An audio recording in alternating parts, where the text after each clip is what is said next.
హిందూ పురాణాల ప్రకారం సృష్టి మరియు విధ్వంసం, చావు మరియు పుట్టుకల మధ్య ముగ్గురు దేవదేవుళ్ళు నివసిస్తున్నారు. వారిలో యుగ యుగాలుగా ప్రతిధ్వనించే పేరు శివుడు. అతను సర్వోన్నత జీవి, విశ్వనాట్యకారుడు, సన్యాసి మరియు చెడు సంహారం చేసేవాడు. ఇలా ఎన్నో పేర్లు కలవాడు. అతని దైవిక సారాంశాన్ని తెలిపే ఒక కథను నేను మీకు వివరిస్తాను. ప్రాచీన భారతదేశంలోని హిమాలయాల యొక్క గంభీరమైన శిఖరాల మధ్య కైలాష్ అనే ప్రశాంతమైన గ్రామం ఉంది. కైలాస జీవితం పవిత్రమైన గంగానదిలా నిర్మలంగా మరియు స్వచ్ఛంగా ఉంటుంది. గ్రామస్తులు వారి విశ్వాసంతో, భక్తితో వారి భూమి యొక్క పోషకుడైన శివునికి నివాళులర్పిస్తారు. కైలాస శిఖరాల మధ్యన శక్తివంతమైన శివునికి అంకితం చేయబడిన ఒక మహిమగల ఆలయం ఉంది. ఇక్కడే గ్రామస్తులు తమ ప్రభువు అయిన శివుని నుండి దీవెనలు మరియు మార్గదర్శకత్వం కోసం వారి ప్రార్థనలు చేయడానికి ప్రతిరోజు ఆలయాన్ని సందర్శిస్తారు. వారిలో అర్జునుడు అనే యువకుడు కూడా ఉన్నాడు. అతని భక్తి ఆలయంలో ఉండే పవిత్రమైన దీపం కంటే ప్రకాశవంతంగా ఉంటుంది. అర్జునుడు అనాథ. గ్రామానికి పెద్దయినటువంటి హిరణ్య అనే పండితుడు చేరదీసి పెంచుకున్నాడు. తనకు ఎన్నో కష్టాలు ఉన్నప్పటికీ శివుని దీవెనలు మరియు ఓదార్పు దొరికేది. అతను తన రోజులను ఆలయాన్ని చూసుకుంటూ, దాని పవిత్ర స్థలాలను శుభ్రం చేస్తూ, దైవిక ప్రభువు అయినటువంటి శివుడిని స్తుతిస్తూ, కీర్తనలు పాడుతూ గడిపేవాడు.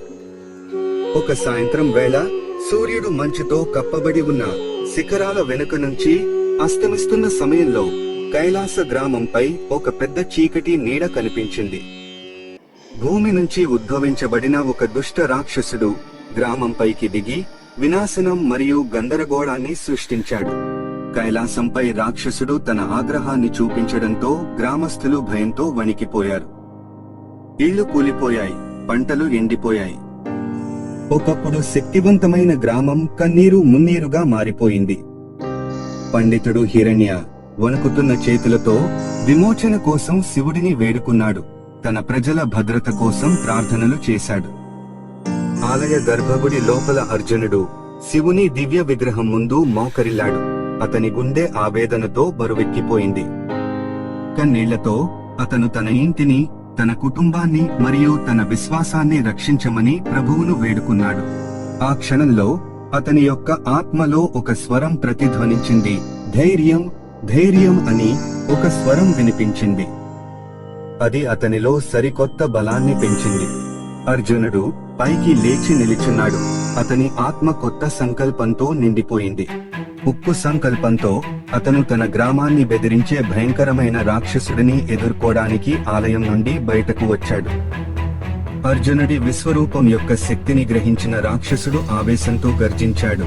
ధైర్యవంతుడైన యువకుడిపై మాయా శక్తిని ప్రయోగించాడు. కానీ అర్జున్ దృఢంగా నిలబడ్డాడు. అతని విశ్వాసం అతనిని రాక్షసుడు నుండి కాపాడింది.